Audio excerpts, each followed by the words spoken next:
Hi Guy, welcome to the AMIGArama podcast. I'm your host Lorfarius, and for this week we will be doing something completely different. Now, this is not going to be your typical episode. I'm sure you've already noticed just how long this one is. I'm quite happy to say that the legendary programmer, developer and designer Simon Phipps agreed to an in-depth interview just solely for the show. Now, this chap's been involved with some huge games over the years, in particular the Rick Dangerous games. We covered the first one several weeks ago. Things like Switchblade, Monty Python's Flying Circus, Dragonstone's Dublin Sticks, Saint and Greavesy football trivia quiz game. It's all in the interview. We go through as many of his Amiga-related games as possible. We did sadly have a few problems with microphones, and it's really difficult, as I discovered, to actually run an interview live and record it all basically over the internet. We had all sorts of issues with that, but I'm quite pleased with the results. I'm sure you guys will be too. And I would just like to take a moment to thank all those people who've been supporting the show on Patreon. If you'd like to get involved, you can do yourself. Just come to patreon.com/AMIGArama or pop along to the Facebook page, which is facebook.com/AMIGArama, or the Twitter account, which is @AmigaRamaPod. And with that, let's jump right into the interview. Hi Simon, and welcome to the show. Great to be here, Keith. I know we've had a few little technical issues getting up and running, but I say these computers, I wouldn't trust them myself. Definitely a good 20 minutes and nothing working. But we finally made it. As I say, I was about ready to lay some string down, but as I say, I think we're here and we're good. And it's a good day for it with the England match coming up as well, so. Yep, absolutely. I would say I absolutely have the only knowledge of football I had was 10 weeks making the St. and Greavesy games back in the 90s, the football trivia quiz game where we were given the option of, can you do this in 10 weeks on 5 formats? And we said yes, and typed in 2,000 meaningless football questions because I know nothing about the soccer or the football matches. I'm the same. I just get excited at the big games. Yeah. Yeah, so shall we dig into some questions then and get on with the interview? Yeah, please, get on. Well, just to begin, how did you first get involved in programming, and can you remember the first game you ever worked with? Right, okay. Well, let's think. Go back to ZX81 days. So 1981, my friend Philip Basker, his dad had actually built a electronics kit, ZX81, and invited me round to his house to show me this computer thing. I'd never seen computers before. And he showed me this kind of 1K Space Invaders as part of what he was doing. And it was like, it flashed the screen every time it wanted to update. The Space Invaders were little A's coming down the screen, and I think you had like a H that you had to move a character at a time and fire and stuff, all in 1K. And as I was talking to him, I was like, oh, hang on a minute. Could I actually change what those Space Invaders look like? He was like, well, yeah, if you kind of thing, you could change them to bees maybe or something like that. And I was like, this is like being able to make art. So for me, I'd grown up always wanting to make animations. I always grew up with loads and loads of cartoons, grew up with Star Wars. I was a perfect age for that. So I was always fascinated by how can I make art, and also how can I make it move? So when I saw computers, it was like, hey, there's something here for me.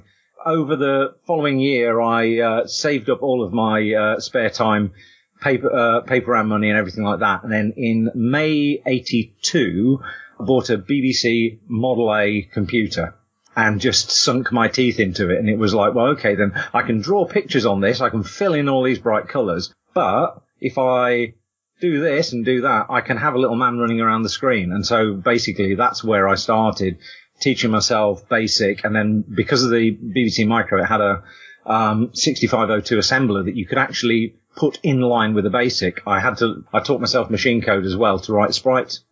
plotting stuff, because of course the BBC was, at the time, it had the fastest BASIC, which meant you could handle the logic, but plotting sprites pixel per pixel didn't work, so I figured out. How long do you think it took you to learn like machine code? Ooh, it must have been difficult back then, because it's not like, say, today where it's all like internet based. You know, you can just you just had to instantly figure it out. Yeah, I mean, there was a book on 6502 program, one of those spiral bound books that you could get, and it was literally just that, and going through listings in your computer and stuff like that, and then gradually building it up. And the first thing that I remember doing was I wrote a sprite editor. I wrote a sprite editor in BASIC where I was plotting dots on the screen, reading that out of memory, saving that out as a sprite, and then just with a very, very simple kind of load store loop, just plotting it back to the screen. And that was like, okay, I can do this. I can put full color sprites on the screen. And that's what started. So my first game, all the logic was written in BASIC, but the sprite plotting was done in little chunk of assembler. So I'm going to take some dedication. I would say it was one of those kind of things. I just sat in my room and just worked. And what I first did to learn BASIC was just tried writing many versions of different games. So I wrote a Pac-Man, I wrote a Lander, all of the things that you'd expect, and then I started working on a little platform game. And this is what I'm doing my A-levels, which I messed up spectacularly because I was more interested in computers and girls. That and the fact that the maths teacher kept on going, I've got a computer lesson coming up, I need some help with this. So I'd end up setting stuff up for him for the next lesson. Completely skipping on everything. Did he even have any idea at the time of just what was involved with it? Oh, it was mad. It was one of those kind of things. It was the year when there were Commodore PETs in the computer room, and BBC micros were just hitting, and dot matrix printers were just coming in. So it was like, I need to learn how to print something out. Can you wire this up for me? Whatever, and all that kind of stuff. So yeah, that was kind of it was sort of like 82, 83. Anyway, I was writing these kind of basic games in my spare time, and then there was a certain point, as my friend Stu Gregg, who was in many of my classes at school, he used to come round every evening kind of thing to hang out and, kind of like play games of Chucky Egg on it kind of thing, and then do a little bit of coding and stuff. And he turned around at one point and said, well, you should do something with this kind of thing. You've got a little jetpack guy going around the screen picking stuff up and everything. Send it in. So I put it on a tape and then sent it off to Micropower in Leeds and ANF Software up north as well. And ANF came back and went, oh, thank you for your tape and all this lot, but we're not interested in it because it's not 100% machine code, and we insist on 100% machine code because that we can kind of copy protect this because of things. I was like, okay then. And Micropower came back and went, hey, we love it. If you can make us a load of changes, here's a list of 10, we'll happily publish it. I was like, okay. So went through and made their changes, all of which were lovely and sensible. And, all of a sudden there I am at kind of 17. I got this, little game Jet Power Jack, which they, they named it, I think because of Jet Boot Jack by John Williams, who I later worked with many years later. They'd sort of seen that name, went, oh, we'll have Jet Power Jack. We're Micropower. They gave it the name. And, so then they published it. And I was sort of like 17, 18 whilst at sixth form, and, that my first game had come out. So yeah, that's how I kind of got started in all this. In the early days like that, I mean, what do you think was your favourite out of all the computers that you got to code for? Or was it just the fact that you were focused on one area and you didn't really experiment maybe with others? Well, I'd say it was one of those kind of things. I'd fiddle around with the Commodore PET in the class, and then the BBC Micro came out. I'd actually been looking at the Acorn Electron and been saving for that. And then my parents came in and went, we'll give you £100 so you can get one of these new BBC Micro ones. And I was like, what? Sort of thing, because it's 1980 and that's a lot of money. So then I had the Beeb, and I loved it because it was so accessible, so easy to get into. You switched it on, the basic command prompt was there, everything I needed just to leap in and code. And one of the things for me, it's always, my way into computers has always been, it's been a tool, it's been something to create upon. So as much as I've kind of played games myself. You give me an hour with a computer, I'll always want to fiddle around with it and make something with it rather than play something that somebody else has made. So yeah, that was kind of my experience with it. A friend of mine had a VIC-20 and I was like, oh yeah, the games on cartridge are quite cute, sort of thing, but it's only got 3K memory. It's slower than mine, and there's only like 4 colours on the screen, so I wasn't really bothered with that. So I stuck with the BBC Micro for quite a number of years, and then eventually bought an Amstrad CPC 464.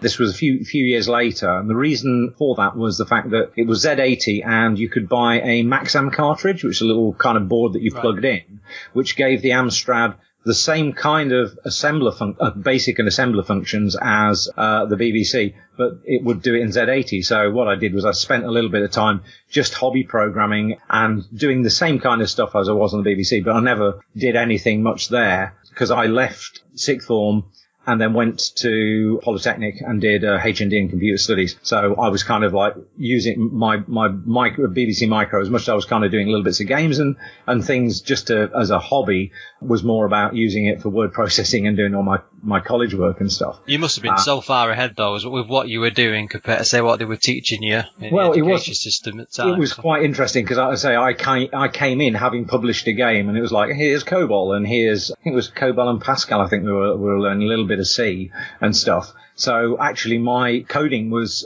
really, really up even in the first year. We had a sandwich year. It was a chance to go out in industry, and actually one of the things my lecturers turned around and said, we've got a spot at IBM if you're really up for it. It was like, crikey, because IBM in the 80s was like going to work for Google or Apple. It was that kind of level. He said, the only thing is, it's not a programming job. I was like, well, it's one. You know what to do there, he said. But he said, get IBM on your CV. I'm sure you'd be interested. I was like, okay then. So I actually went and worked in the marketing department at IBM in Nottingham for a year as part of their kind of marketing programs team. So that was doing all manner of sort of just like office work within this big American organization, sort of setting up customer events, tearing down PCs and rebuilding them, and kind of being the IT to get, when you had a bunch of IBM customers coming in, you were the gophers running around with cables, plugging stuff in, making sure that all the software was set up for the salesman. I was producing newsletters and doing all sorts of just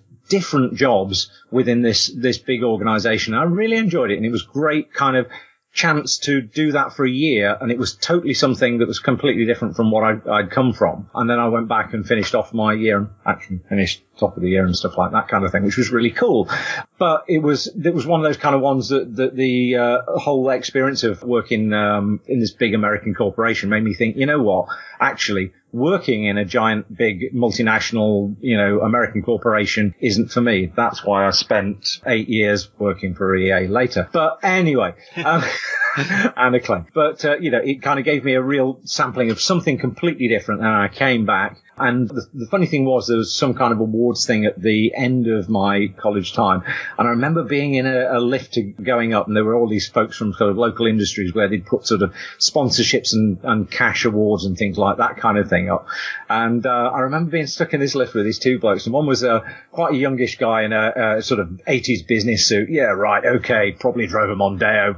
Rock on, that kind of guy. And there was this oldish sort of like professorial guy, and it was like, what do you do? And I was like, well, Simon, I did this on my course and everything like that kind of thing and stuff. And, I'm going to go into desktop publishing, but I really want to make computer games. And the sales guy kind of sniffed and was like, this isn't serious, because it wasn't. Nobody made video games for a living, sort of thing. It wasn't a thing. But the other guy was like, all right, I'm from British Telecom. That must be fascinating. And we got on like a house on fire, because of course the thing is that, one of the things about games is the fact that it's all making machines do stuff as fast as possible, with the tightest, meanest, sort of like slickest code you possibly can make to get maximum performance. That's exactly what they were doing, kind of switching telephone systems and pushing data down their lines and everything like that kind of thing. So he completely got it. I was like, yes. I finished my HND in computer studies and thought, well, I want to go off and do something visual. So I ended up taking a job writing BCPL with a local company doing desktop publishing software. Ventura Publisher had just come out on the Mac, so everybody was using a mouse and drawing stuff and typing things up. And it was this small software company. What they'd done is they'd gone really specialized, and they were taking PCs and they'd written a piece of custom software that allowed you to plug them into a typesetting machine and undercut a $20,000 typesetting terminal with a $1,500 PC. So I was there and it was like, oh, you're into graphics, you've done all this kind of stuff. We want you to write a mouse and Windows we want you to write a mouse and Windows input system for what is basically a command line system that we've got in DOS. So I started on that. And I remember distinctly having conversations where we're all sat around trying to work out what you did with the various buttons on the mouse. Because at the time, the idea of right-clicking on something had not been invented. And we're going, maybe you could click and then you could pull. Maybe you could do this kind of thing. We were looking at, I think, Smalltalk on the Mac at the time for sort of hints where that I've got 12 buttons on the mouse or something like that kind of thing. So I did that for about 5 months. And then in the intervening time, I got a phone call from my friend Terry Lloyd, who I'd worked with in computer shop in Derby at First Byte Computers. He'd gone off and actually, with his mates Rob Toon, Andy Green, Chris Shrigley, made their own game, Bounder, on the Commodore 64. And got hired by the guys in Sheffield at Gremlin. And they had since moved from Sheffield to a little office in Derby. And Terry, just before Christmas, it was kind of like, it was really heavy snow. I remember this. It was like, Simons, have you, are you still doing art and stuff like that? I was like, well, yeah, because by that point I'd sold the Amstrad, and then just to get back onto the point, sorry, I do tend to ramble. I'd bought an Atari ST, basically, again, just to do bits of hobby computing. It was colourful, it was cheaper than the Amiga, if I remember, kind of thing. And so I'd kind of got Degas Studio on it and was sort of drawing bits and pieces. Well, we've got Masters of the Universe, the movie, the game, and he said, I'm doing the graphics for it all, and I need some help. Would you be interested in doing some freelance stuff for us on the 16-bit things? I was like, yeah, sure. So quickly scurried around and put together a little disc full of my artwork. Myself and Jane, my fiance then, jumped in the car and drove the 8 miles from our house to Terry's through the snow, kind of drifting it through all of these kind of slippery roads to Terry, and got it there for him. Anyway, thought nothing, I went back to work, and then a couple of days later, would you like to come in to meet everybody? I was like, okay then. So popped in, had a chat, and they were like, do you want a job? I was like, what? Making video games for real, professionally? And you're going to pay me? Yeah. Be a bit of a pay cut, but you'll be all right. It's like, okay. So went back, sat down. Jane, what do you think? She went, well, give it a go. You're absolutely bored climbing up the walls in this little tiny cube farm where I was with, sort of doing linked lists and talking nice about the optimization. Sort of thing. I was good. He said, you're driving you nuts. Give it a go. At worst, it'll blow up in 6 months' time, and then you can come home and you can go and do something else. I was like, all right then. And I've kind of been giving it a go ever since. So, how did you move on to say that the Amiga and Core? Right. So I joined Gremlin as an artist and immediately started drawing, little He-Men and stuff like that kind of thing for Rob and the guys. And a couple of days into it, had a word with Andy Green, who was writing the ST and Amiga versions of the game. I was like, right, Andy, I've got an Atari ST at home. What do I need to do so I can start coding in it? He was like, right, here you go. And basically gave me a little listing, which was probably 8 lines of code, to basically shut down the entire system and turn the Atari into a big bag of memory with a processor. Yeah. So I was like, I get you. Because I'm, one of the things that I'm not really that great, there are some geniuses I've worked with who can take a hardware manual, sit there for hours going through register by register by register, and they'll just, go, oh yeah, it can do all these amazing things. I've never been one of those kind of people, but if you can kind of get me the way in, I've got a knack of sort of figuring out from there. So what I thought, right, okay, then I'll start writing stuff. So what I then did was, in the first years at Gremlin, it was one of those kind of things of just silly things like, I've made some sprites on the Amiga. I want to pass them on to Dave Pridmore and Greg so they can put them into the Spectrum.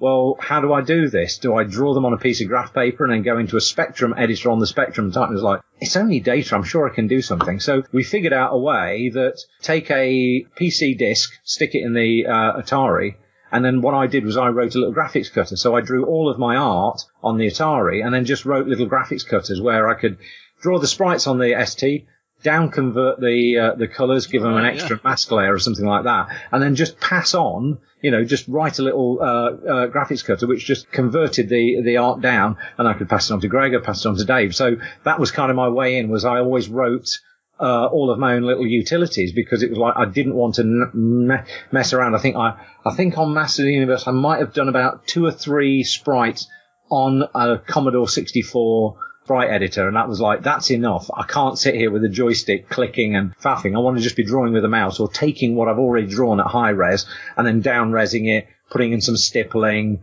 whatever I needed, sort of thing. So I started writing my own little utilities, and very quickly I got a sort of setup where I draw one set of sprites for 16-bit, and then very, very easily I could generate, kind of with, down, thickening off the pixels to double pixel width or whatever. I could get all of the stuff out to the other guy. So we had this little system going. So of course the next thing was, okay, I'll write my own little sprite, map editor. So joystick, laying down, blocks and everything like that kind of thing. And then what I then did was, for the next 18 months, started writing what became Switchblade on the Amiga and ST, which is a flick screen game. I'd basically seen Underworld on the Spectrum and thought I'd love to make something like that, with a huge sprawling map where with multiple routes, and you go exploring, because I really liked that sort of sense of a sense of style and scope, and the fact that you had choices, that you could go one way or the other. It wasn't just run from point A to point B, because I've always had a thing with games. I'm not a great games player, so when that boss on Phoenix comes in that's too damn hard, I ain't going to get past it. I'm not going to smash my head against the wall for 5 or 6 more goes.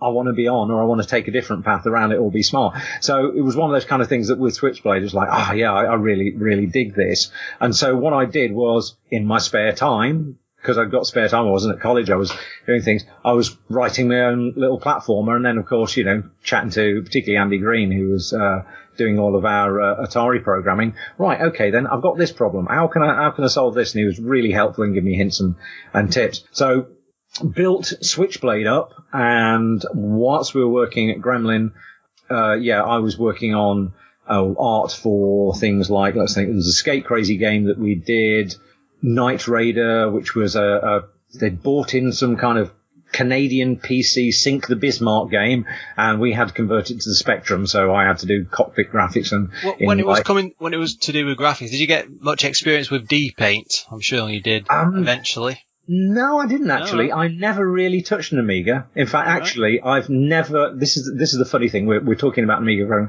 I've published games on the Amiga. I've maybe played a handful of games on them, but I never touched them. It was too expensive to own one.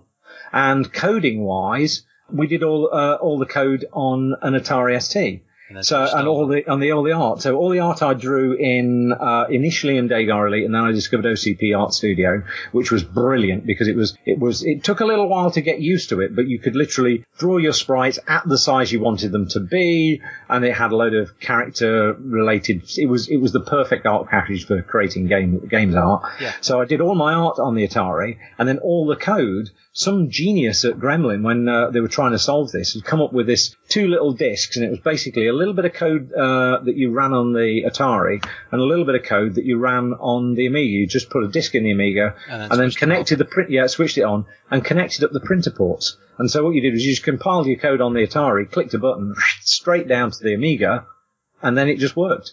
Of course, you had no debugging facility, so if anything went bang in the Amiga, it literally was the old case of pull everything you put in out, and then try it again until you figure out what it is. So you had no control. So all of the games I ever coded for on the Amiga, I coded blind, pumped them down a thing, and the most interaction I ever had with an Amiga was kind of switching it on. And I maybe a couple of times where we had to do a couple of disk master copies, had to struggle with that hideous Windows operating system. I forget, trying to copy things and all that kind of thing. So it was this weird sort of like box that just sat there and had a joystick on, and I would be passing stuff along, which is kind of one of the reasons why, all the games that I definitely coded on, we never really did anything super impressive hardware wise, because we weren't working on the Amiga as a sole platform or had any tools to be able to debug it or do anything really clever with it. But what we did do when we eventually did things like Rick Dangerous and stuff, actually, I'll answer your original question. I worked at Gremlin. Gremlin had shut the Derby office. We turned around and went, well, we don't want to go and work in Sheffield. We'll take the redundancy and figure out what. And then what happened was Jeremy Smith, who was the sales manager at Gremlin, came down and said, hey, I'll keep the office open. Do you guys want to work work for me here? And we're like, all right then, we'll carry on. So that's what happened. And by that point, my coding chops had come up. So it was like, do you want to code one of the next things? Which was what I did with Rick Dangerous. I ended up being the coder on the Amiga and ST versions of that. Where did the idea for Rick Dangerous come from? It's got a very strong, like, Indiana Jones vibe. Yeah. Especially, like, looking at the final covers. I've seen it myself with the actor on the front, and it's pretty much Indiana Jones. Exactly. No, with that one, that was, core started, and it was like, what do we do? So me and Terry Lloyd sat down one Tuesday afternoon in the little back office of, what was the old Gremlin office, new core office, and we're like, what do we do? So it was like, right, let's write down a list of everything that's been done. So we wrote down a list of everything that had been done recently, and I can distinctly remember it was the time when Black Tiger was just out and stuff like that. So that was like Swords and Sorcery Fighting's off the table, Space Game, You know what? Nobody's really done a proper Indiana Jones game. There'd been the arcade games and there'd been a couple of computer games or whatever, but there never was anything. That is surprising, especially considering how far back the films would have been about that point. Yeah, exactly. Yeah, well, I'll say it was the section at the very start of Raiders, the jumping over, flying things, falling stuff, things breaking away from under you. There was nothing that got that sort of sensation of sort of kinetic movement through an environment, dodging all this secret stuff that was coming out the walls at you. I was like, wow, yeah, why don't we do something like that kind of thing? So the guys had made things like Monty Mole and stuff like that, so we were well versed in making big sprawling kind of map games and things like that. And it was like, but how do we do the traps? And I sort of sat down and I said to Terry, I'm sure I can write a system, because really, when you break it down, it comes down to, if we've got a sprite on the screen, it can be harmless to you and it can turn into something that's deadly to you, or it can be vice versa, or it could be solid and you can stand on it. So we've got kind of 3 states there and it's a sprite. Okay. And then it's either going to be moving and stop moving, or it'll be static and it'll start moving and animating. And with that, we built the entire Rick Dangerous 1. Every single trap in the game is that. And it literally was a case of, right, in that afternoon, Terry, tell me things you think we should have in, and I'll see if what I've just kind of said we're going to do with a sprite and these kind of two or three collision boxes and stuff like that kind of thing will work. So he's like, okay, blow darts. Right, okay, then. So that's a trigger box. You walk into the trigger box. The thing that has been not animating, not moving, suddenly turns on, starts animating, moving, coming towards you. It's deadly then. Right, okay, then. Rolling boulder. Well, that's actually, and it was this kind of thing. So we presented it to the guys and they were like, yeah, let's do that. And so we just jumped in and made it. Was the difficulty of it something you planned from the start? Oh, hell no. We grew up with Monty Mole and Manic Miner and all this kind of stuff, which is, one hit you're dead platforming. So we had one hit you're dead platforming. And what we did was we set up these traps and we put them together and we kind of made it, and we're like, yeah. What we didn't realize we'd done was, in something like, Monty Mole or Manic Miner, you have your little character walks in and everything is moving in set patterns and all independently of one another. And you basically wait to the right moment, do the jump and move. With Rick, what we've basically done is created this massive memory game of spring-loaded death traps that were all the way round the level, but you were playing through them with a character that was subject to the same vulnerabilities in this other game. And so we were just sort of like, combining two things together. There was no kind of genius in it. It was just this sort of like, let's put this really daft idea with something that works, and we're trying to recreate that Indiana Jones experience. And so we did it, sort of thing. So that's kind of where it came from. And it was a case of everybody trying to think up the wildest ideas, the most variety we could throw at this trap system and stuff, and just build maps that were, echoed all of the stuff that was in the Indiana Jones things.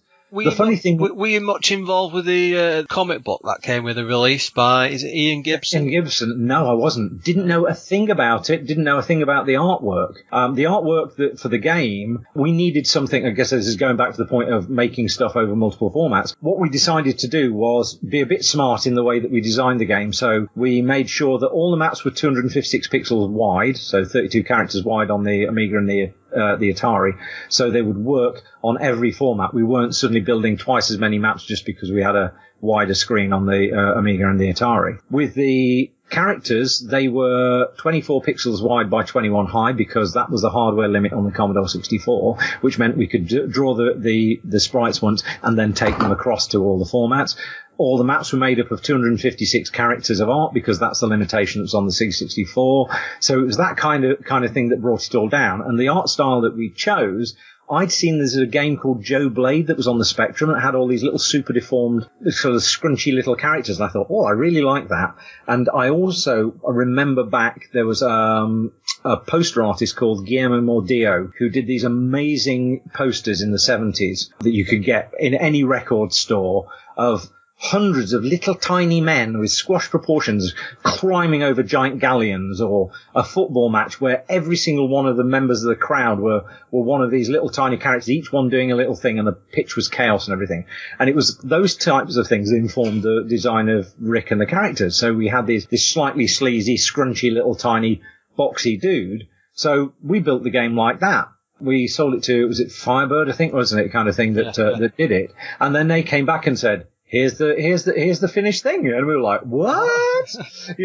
They painted kind of 80s cover art. Guy had painted, this kind of Indiana Jones style thing. It was so unique, especially compared to other stuff at the time. Just nobody really seemed to do that sort of a thing. So it's just such a strange idea to just think, we'll put this in the box. But yeah, and I say it was one of those kind of ones of nobody really objected to it so much, but there is a whole thing all the way through my career. It's very rare that teams get involved in what the box art looks like, and there are many, many situations where you as a team will be working on something for 18 months, 2 years, and then the box art comes round and you go, if they'd only just asked us for the assets or what the character looked like or whatever, sort of thing. And it's and it can be quite disappointing as well if you're working on a team and you go, here's a complete misrepresentation of everything that you've made. This was quite baffling for us. And we were like, I don't know whether I like it or not. It's not us, but we've made the game. But then when we opened the box, when we saw the comic book,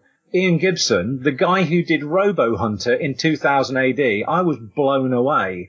We didn't even know that they'd done this. And there's like there was kind of like Brian Bolland, Ron Smith and Ian Gibson were my three Judge Dredd 2000 AD comic book heroes, UK kind of like comic book artists that I looked up to. And when this guy had taken my game, our game, and all the characters, and then expanded on them and created this backstory of the fat guy in there, it was like, this is amazing. So that was wonderful. And then what we did when it came to doing a sequel to it, it was like, he's already created as a bad guy in the fat guy. We just had random German, not Germans, that were green, that we had to change the colours to in the last week of the thing because they looked a bit too German. Was there much of a break between the two, like the first and the second game? I think because I'm sure there was.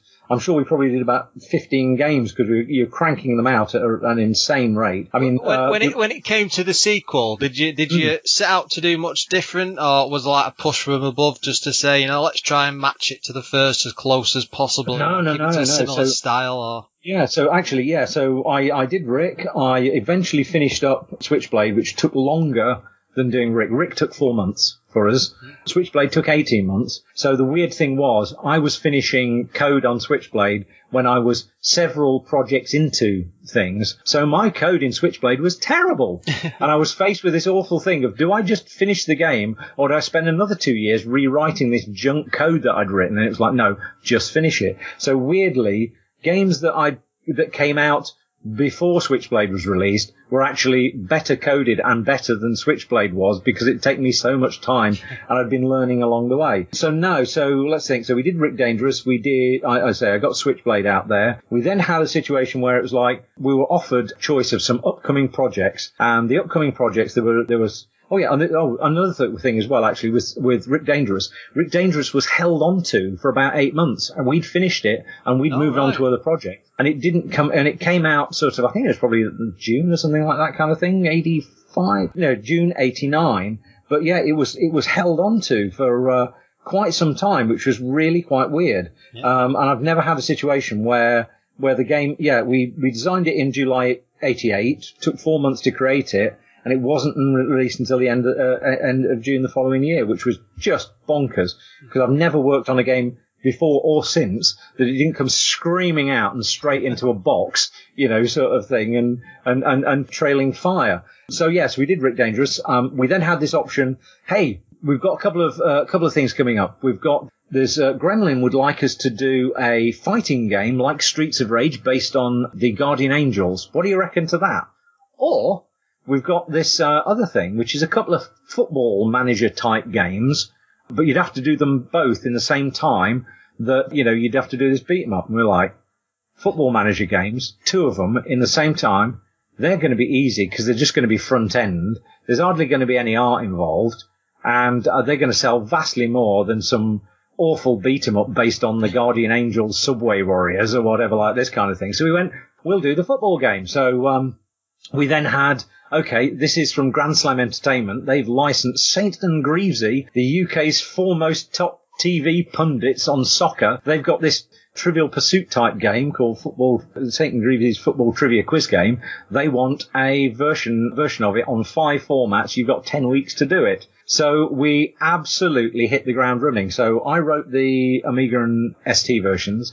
I drew all of the graphics for all formats. We had Dave Pridmore on the Z80. I think, let's think who else would have been on this one, on the team at the time. But yeah, no, I would say there was like 4 or 5 of us just hammering through this board game based around soccer trivia. And then the other thing was there were 2,000 questions that we had to get into a spectrum. So Dave Pridmore was given that task, and it was like he invented what was called the quibble format, which was basically taking every letter down. You figured out you could represent every alphanumeric letter and bit of punctuation into 5 bits. So he came up with this kind of bit streaming sort of system where you took the full length of the question and compacted it down. So the first 5 bits of the first byte were the first character, then the next 3 bits and the next 2 bits of the next one were the next character, and so on all the way through. So we got Kev Norban, who was our kind of manager and office manager and everything like that kind of thing, one of the directors. We locked him away in the back room to type in 2,000 football trivia questions from this thing and categorize them for us. Did he actually like football? That's the other part of the question. He was knowledgeable about football. He knew more than us, but that would have, driven anybody insane. The only one was, the only ever question I can remember was, who are the Shrimpers? And I can't remember who that is now. But that was the question that always came on. I wonder if he still remembers any of the questions. He wakes up screaming in the night. But yeah, so we had that. They passed it on. Dave did all the stuff. We sat with him, each of us, and went, right, how the hell do we decode this data, which was, I could have held everything unpacked on the ST, but it was easier to actually just take the 1 pack of question data and depack it and everything. So we did that. Put that out, and Grand Slam went bust, and we never got a second football game. And I believe that there was also a fight for trying to get the money for it and all that stuff that was way above. Did it do well though? Do you know? I have no idea, but it's hilarious. It's a hilarious thing to have on your CV next to Harry Potter. Yeah. So and it was one of those kind of ones of. There was pride in it from the point of view it was, right, you have 10 weeks to do this. And we were, at that time, on the formats we were working, we all knew what we were doing. We had the tools, we had it down. So we just crack through it. And there's nothing better than that when you know what you're doing, what you're having to do. And, so we did that. Yeah. And then the final thing was the month that Rick Dangerous came out, June 89. Jane and I got married, and all the guys from work came to our wedding reception. Partway through the evening do, Greg Holmes, lovely Greg Holmes, got up to Mike and went, right, I've got something for Simon and Jane for their wedding night. And we're like, okay, here we go. Pulls us up on the stage, hands us this big box, weighed an absolute ton. I'm like, what the hell is this? I'm gonna have to be on my toes here with the perfect comeback, because there's like 200 of my family and friends here. What am I going to have to say? I opened it up. It was a copy of St. Greaves' football trivia quiz game.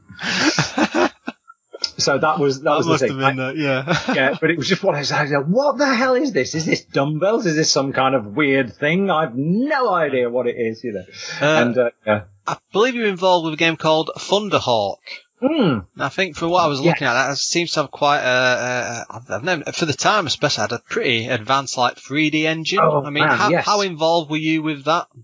I wasn't on the coding side. That was all down to Mark Avery, who was absolute genius. Bless him, just one of those kind of people who just understands. And at this time, on 16-bit computers, when polygons were literally, you were plotting triangles yourself, he'd figured that out and written an amazing 3D engine on the Amiga. And one of the things as well, just to give you an insight on what a genius this guy was, there were 2 comments in the entire 3D engine. And literally was, and I remember seeing this, and it was just absolutely blew me away. At the top of his listing was, I think it was a hash symbol or a star symbol for the comment, and it was like, the 3D engine. And then about 300 to 400 lines further down, another comment, the next bit. And that was it. Was the engine just used for the one game, or was it maybe used with other things as well? I'm trying to remember. I think it was only, if I recall, I think it was only used on Thunderhawk on the Amiga. And then there was a PC version as well that was a conversion that I think Sean Dunleavy did. What happened with it when I got involved, it was kind of from the design and a bit of the graphics point of view. So I did the cockpit graphics. So yeah, for Thunderhawk, I was really only involved in the graphics and the design front. So I did some of the cockpit graphics and everything. But one of the things from the design point of view was, how did we make it an interesting game? And so one of the things that kind of came up quite early was, at the time, you had things like the Apache Longbow Simulator and all this kind of stuff. And most of those games involved taking off, flying for about 5 miles to go and attack a dot that was 6 miles away. And literally the dot was a dot. And so it was like, well, your 3D engine's so amazing, Mac. What we really want to do is to put you close to the action. We don't have the takeoff from base or whatever. We stick you in the air just before it all kicks off, and then you do the mission and you fly out and that's it done. None of this simulation-y stuff. So that was kind of one of the things that when I came to the project, I kind of brought to it. And then I ended up doing a lot of the mission design. I think Mark Price as well, actually one of our test guys and support guys, he jumped in as well. I'm not 100% certain, but no, I mean, it was, all the tech stuff was all, Mac and Sean, absolute geniuses. Moving on to Wolf's Child. Yes. Can you recall why there was a push to make the main character into a werewolf? That's something you can remember, or? Yeah, well, so we had, at that point, I'd finished Rick Dangerous 2, which, there was a conscious decision, as I say, to improve it. So we did scrolling and we improved the trap system. I can always come back to talk about that. And then with Wolfchild, what happened was, it was like, okay, it'd be really cool to do something that kind of followed on from Switchblade. One of the things I'd also done is a lot of cartoony graphics, and my confidence was getting better. And I was like, I want to do something a bit more realistic, a bit, more sort of tangible and real and stuff, and maybe followed on from Switchblade, because Switchblade, I made the characters almost like chibi-like proportions, because at that time, trying to draw a human in, that many pixels high, they were really spindly, and my drawing chops weren't up to it in the sprites. So I actually made them small, kind of chibi-like sprites, but always imagined the characters as being these big manga characters. So for Wolfchild going in, it was like, okay, then I want to do something that kind of follows that. So at that point, I'd been given a PC, and the PC had, the SN Systems SNASM software on it. And that, for the very first time, allowed me to plug it into an Amiga. We're coming back to the Amiga, and actually interrogate things like copper lists and stop it and debug it and everything. So it was the first game that I'd ever worked on the Amiga with a development system where I could actually do anything. So I started work on making a scrolling platforming game with a kind of human-sized character that was the same kind of size that we had, and having a blast. I'd actually set up proper copper lists that split colors. I could do parallax, and it was like, woohoo, this is going great. And anyway, at some point or other, it was Jeremy came to me and said, look, you can't make this game all on your own. You can't do the programming and all the graphics, all the design. This is going to be too big for you. What do you want to do? You know, sort of thing. As you want to code, you want to do art and design. What do you want to do? I said, well, look, you know, you've got some programmers here that are absolute geniuses. They're streaks ahead of me, but I can do the art and design because I've kind of just been doing the art and design by default. I could draw, and I also had the ideas from going, hey, what about this? And everybody was like, hey, let's do this. So what I then did was I paired it with John Kirkland. John, I'd known from sixth form. We'd been together in the same maths classes and science classes and everything like that kind of thing. And he got into the games industry by his own route, and we met back up. So there we were. So what happened was I did I did all of the tools writing, and I wrote some of the scrolling systems for the Atari and the Amiga, and then John did all the programming for the rest of it, and then I concentrated on the art. And the idea for it becoming a werewolf character was I'd seen Altered Beast in the arcades and on the Genesis, and it was like, actually, that's kind of cool, having a character that can transform. And it was that idea of, and also a little bit of Ghouls and Ghosts, you know, kind of thing, where you've got the character who's running around his underpants and then he becomes super powered and he can, you know, start firing missiles and doing all sorts of stuff. So that idea of the transformative character, then you take so many hits and you lose it, and the energy bar that, you know, you cross the threshold, you become the werewolf, you drop back down, you become human, was where that kind of came from. So it was kind of that mechanic inspired by those games, a desire to make human-like characters. Yeah. I'd grown up with manga and anime in the form of things like Marine Boy in the 70s and thinking, I like that style, and seeing it on arcade cabinets. So I kind of had a leaning towards that sort of stuff. And so that's kind of where we went with Wolfchild, as me and John Kirkland sitting in an office, me building all of these kind of crazy things. And then sort of graphics influence-wise and the style, I'd thought of the Island of Dr. Moreau. At this point, were you more interested, say, in the art side of things, and were you more moving in that direction? Yeah, it was one of those kind of things of, I can do coding and logic, but I'm not the right down to the metal kind of super tech geniuses that I work with, you know, sort of thing. So I can get so far, but with the art, it's always been the thing that, you know, art got me into this, and, you know, kind of, is my art and animation and telling stories and making stuff is my thing. Out of all the games that I've looked back at what you've done, probably the what I think is probably the strangest one that you covered in a way is Monty Python's Flying Circus. Oh, it just seems to be, it's such an odd TV show to like base an entire game around. How did you even end up developing a game around that? Because at that point, you know, it's good. I mean, it must be 15, 20 years prior when that series was on. I mean, oh yeah, absolutely. Oh yeah, no. Here's a story. So, takes a glass of water, starts a run up. Yeah, so we had just done Rick Dangerous, and Jeremy was touting out for business, and he came to us and said, got two opportunities. Virgin Games have got two properties, and they'd like us to do one. We've got a choice. Do we want to do Judge Dredd or Monty Python's Flying Circus? I'm like, Judge Dredd. It needs to be a RoboCop. It's got to have some detective elements in it. It could be violent. It could be this. It could be that. It could be kind of like Rolling Thunder. It could be, but like kind of bigger and all this kind of stuff. We came back and went, we want us to do Monty Python. It's like, okay, right. Now I had one Monty Python record when I was a kid, so I knew some of the sketches, because that's what you did. You listened to punk rock and you had a Monty Python record and you could recite the parrot sketch, you know, kind of, and I probably can do the cheese shop as well. That, it was the law. So I knew that, but apart from that, and I'd always been fascinated with Terry Gilliam, his animation work, because I can remember 1974 when I was 8 watching a TV show in the summer that was on 10 o'clock in the morning by animator Bob Godfrey. It's, where he actually showed you how to animate and stuff like that. And one episode he actually had Terry Gilliam showing how he did his cut-up animation work on this show. And again, that stuff was the kind of things that made me think, I want to make films, I want to make cartoons, I want to make things animate, I want to make my art move. So anyway, we got to this Monty Python thing. It was like, what do we do? So we got hold of all of the various different books that were out there.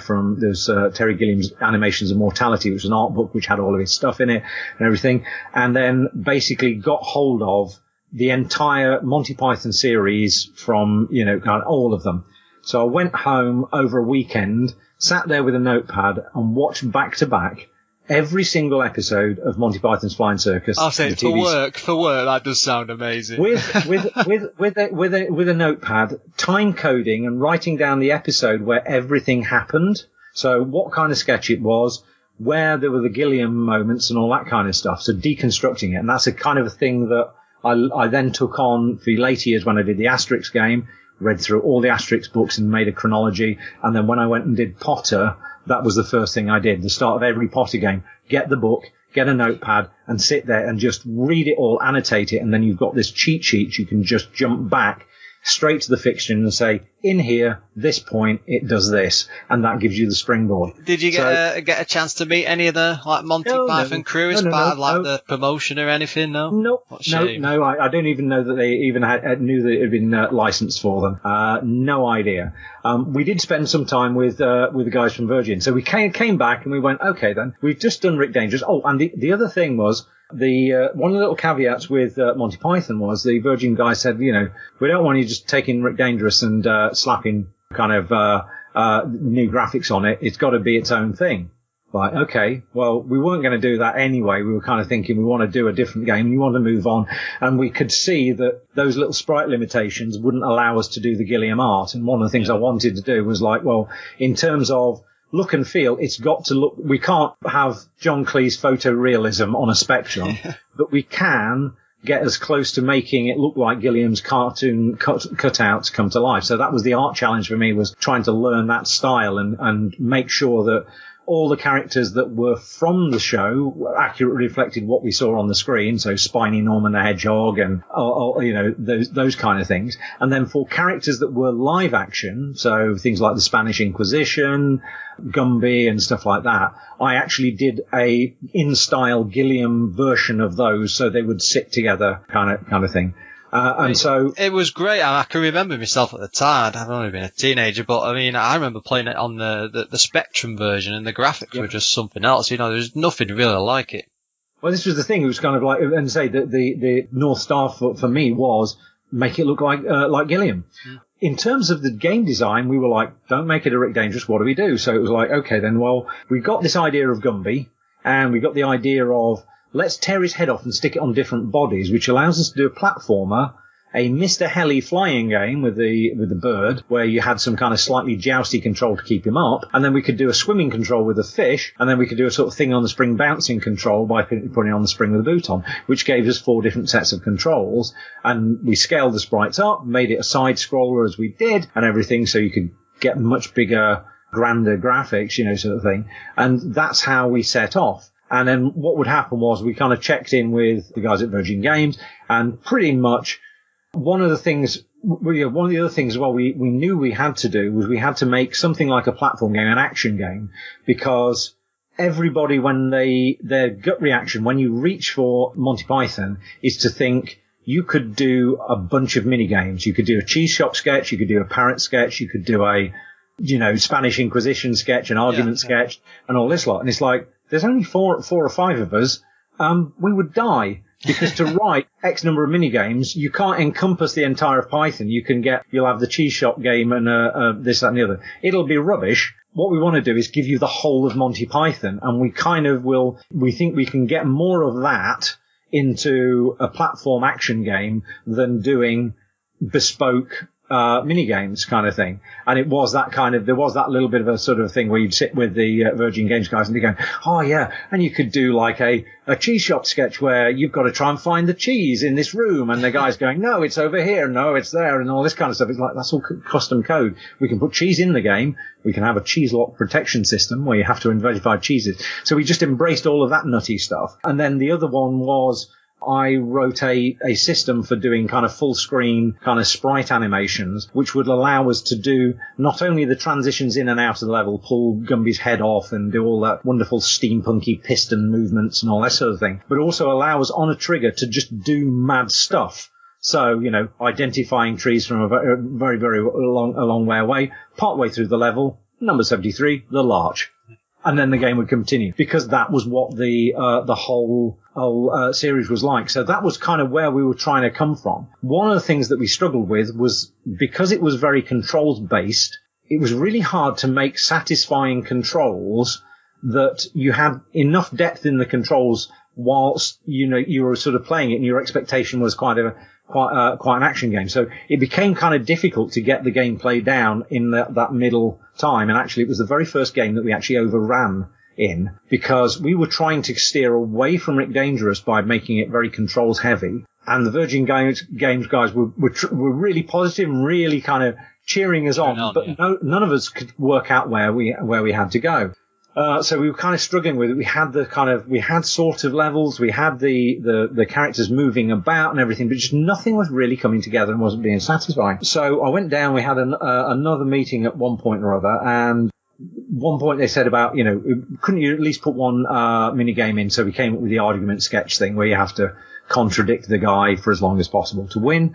And that was really simple, required just simple artwork and a few things flashing on the screen. But as goes the level design, we were really, really struggling. So there was a certain point where I'd been down to Virgin, and I came back and I was like, I think I know what it is, but I'm just going to have to dig in and just try and figure this out. So what we actually agreed was, over the subsequent 4 weeks, was that I was going to do all the design, all the graphics, and all the coding for one level, for all with all the art for all formats. Spend 7 days a week doing that, and then on a Monday come in, bring the guys all the art and say, this is what I've done, make this. And so for the sort of final month of the project, that's kind of what we did. And it was absolute slog, but it was the kind of thing that we needed to sort of grapple the game into some kind of final form. And it was one of those kind of ones where you just go, needs must. So at the end of the month, it was kind of like I was completely, my brain had been fried, and somehow or other got us through it. But it was one of those kind of ones that, as a group of us, trying to figure out and trying to articulate this nonsense that was Python, and sort of channel it and go, we're trying to aim for this kind of gameplay, and at this point it's got to do this and all this kind of stuff. Were you pleased with the result when it came out? I mean, were people talking about it? We were glad to be at the back of it, because it took us 9 months and we'd been used to working for 4 months, and it'd been really tough on all of us because it was such a thing to do. But when it came out, you go, well, given that you've got to make a Monty Python game on the Spectrum, and then also have it that isn't just this. It was something that was a good experience to have, and you have satisfaction, and it was great to see the photos and the stuff in the magazines and things like that kind of thing. So it's one of those kind of ones. It taught me an awful lot about how to do licensed stuff, kind of how important it is to look at property and actually get into the heart of it and do it justice and everything like that kind of thing. But yeah, we were really exhausted. I imagine it was kind of like some kind of rock band going on some grueling 350 date tour across like everywhere with no sleep and all this kind of stuff. And we kind of came out of it and went, yeah, we did this. Glad kind it's of over. thing. Yeah. So moving on to Bubba and Sticks. Yes. Well, I mean, it's such an odd concept. I mean, where did the whole idea from that? I mean, it's a stick. It is. It's a man with a stick. What's on the end of the stick, Vic? If you remember, it was like a big night out. Yeah. So. It's going back a while, but yes. It is, yes, indeed. Yeah, I actually watched one of those a few months ago, and yeah, it's as odd as it ever was. So yeah, Bubba and Sticks. Bubba and Sticks, by that time, I'd been moved on to art and design full time. I was still writing a few little bits of utilities because I was still working on the Atari, using that for map design and stuff. Yeah, we'd done Wolfchild, Thunderhawk, and things, and we got to a point where... Sorry, I think this was also one of the CD32 games that yes, it was. Might have been the only one, but sorry, just as a sidetrack there, but is this something you got a chance to expand into or expand the game with? Because I'm very aware that the CD32 was pushed as a completely side off Amiga and more powerful and all the rest of it. But did you get a chance to do anything special? Or? I remember rightly, I think we added some extra levels for it, something like that, but...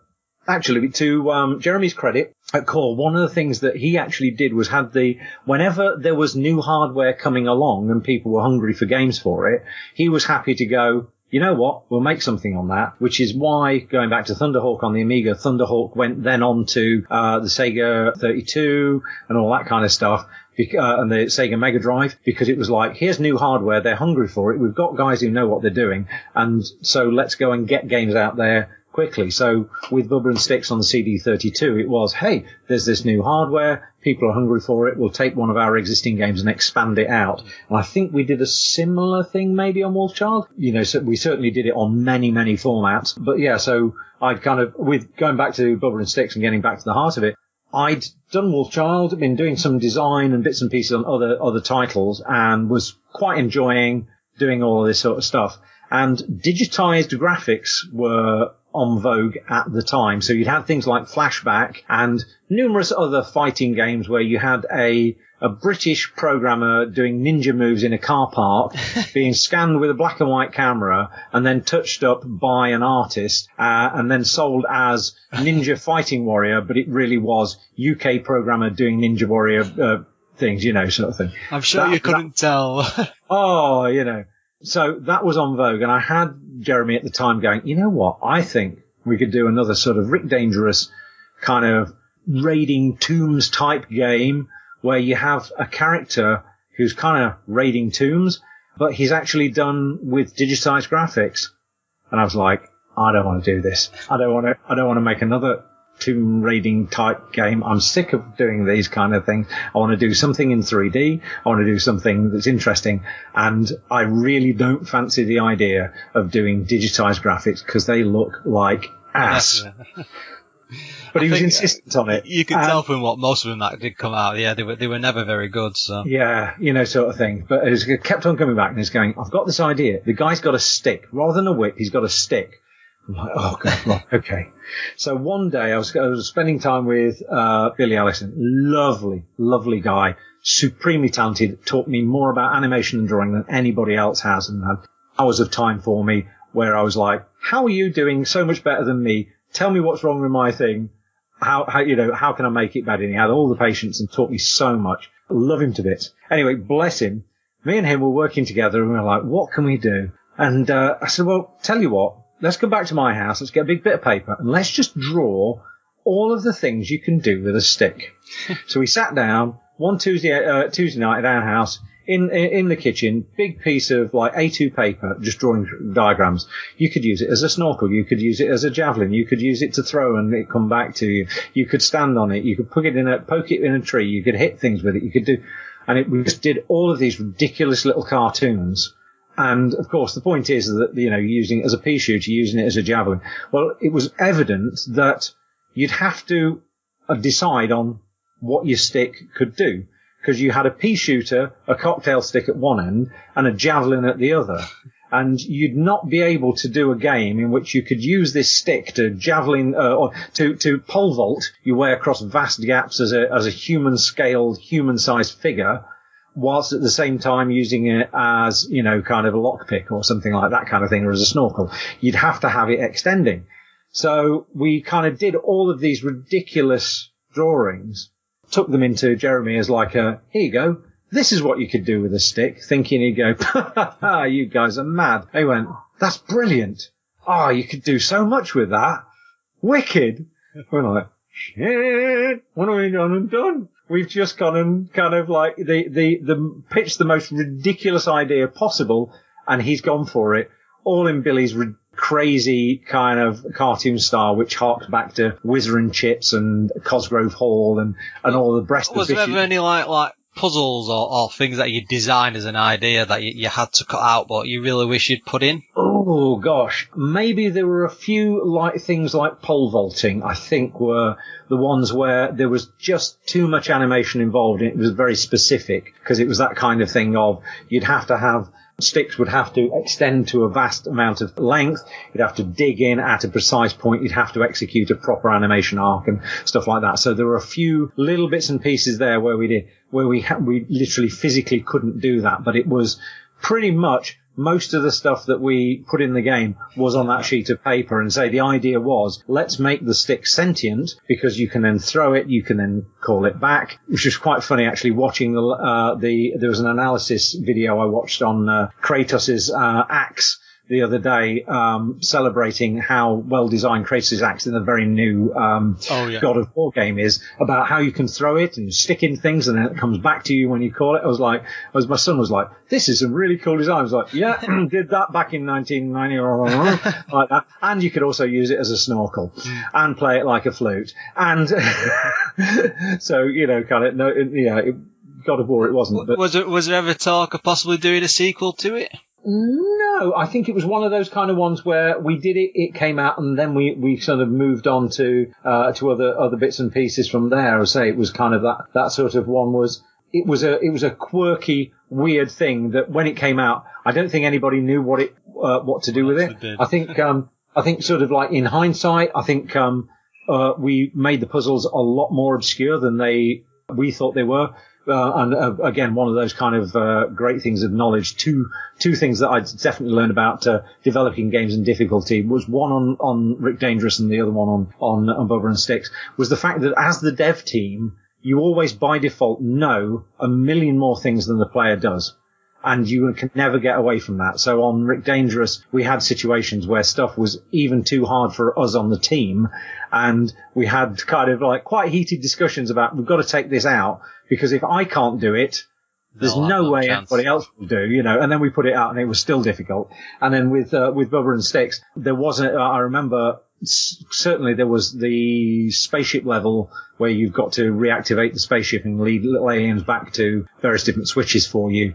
There was a revision of that which we entirely threw away because it was weirdly way too complicated and obscure and stuff. So that has been kind of stuff that you've learned along the way to turn around and remind you that kind of thing. You as much as the players have no idea about this, so you've got to be careful. I believe you were also involved in Dragonstone. Yes, I was. Yeah.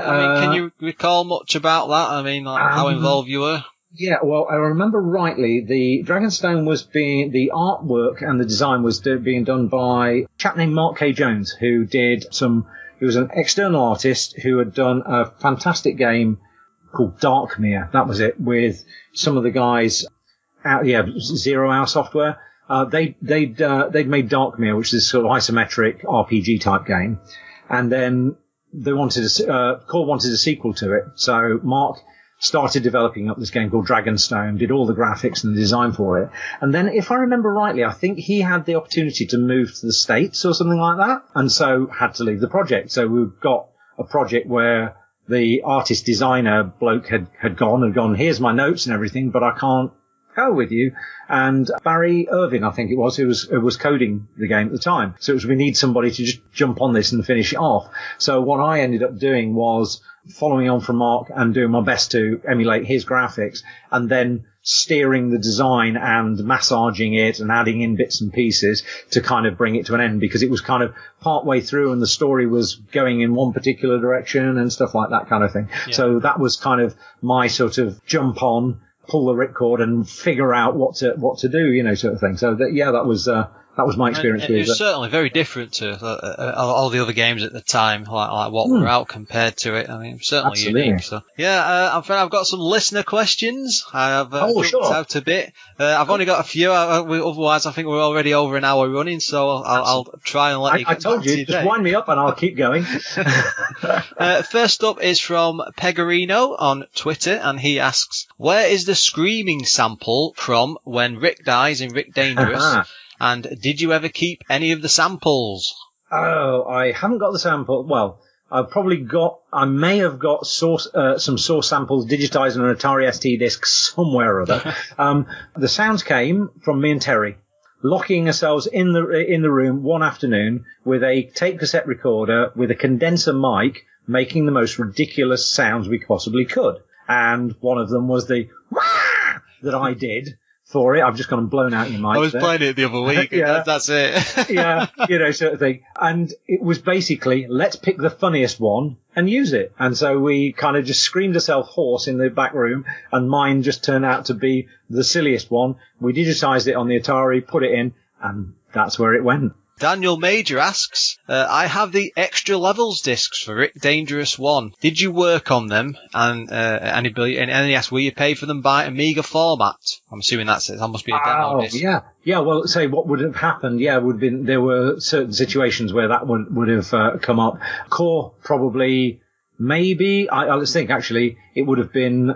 Core were doing the job for, let's think, it would have been Firebird Software. Firebird Software would have talked to Amiga Format and said, hey, and Amiga Format would have gone, hey, Firebird, do you think you can get those guys to make some extra level discs or whatever? So it was like, yeah, we'll make some extra levels. So we just sort of did it. I can remember doing that separate little build for them and everything like that kind of thing. As goes paid, I don't know, we were on a salary, so you never... No, it wasn't something special that they did then, yeah? No, it was one of those kind of ones of, we need that, so I would have been involved in doing a stripped down version of it. I think at the time probably Bob Churchill, possibly Rob Toon, actually making the levels and stuff, so that's kind of where it came from. And lastly, Reuben Simons from Twitter again asks, aren't your hands itching to create the legendary fabled Rick Dangerous 3, and would you release it on Steam?